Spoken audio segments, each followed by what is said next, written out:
گولن افام تک تک تک کسخل میگه پپ چاقالا بی شرفن قبل ایکس بوده فن من داشتم مرام تا یه جا که نکنه ناموسی ان آره پس رادیخ نه نمیذارم بری نه یهو میزنم من توی دست ببین من خیلی ردم تازه شروع کردم بریزه پس بچه اووردوز میکنه با طلیبان پرواز کردم ولی سقوطم کنم میام زمین میگمت من در جا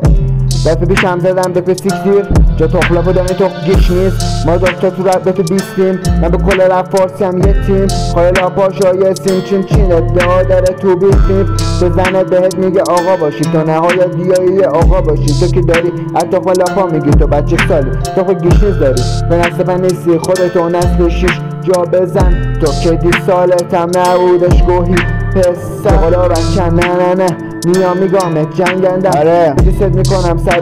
ادعا کنی میگامت داروشن شد توی تیلم یو ایران ترکی جای خطری میرم من اینو جنگیر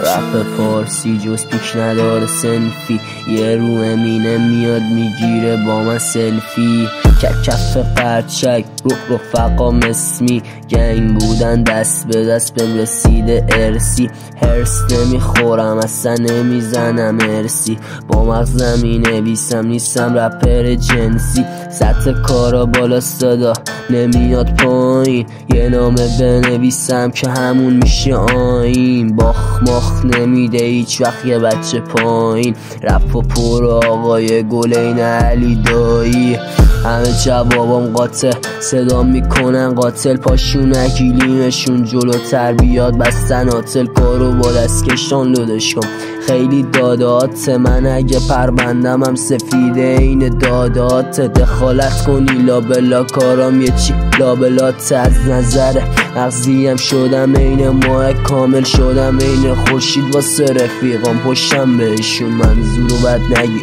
رفیقم این کائنات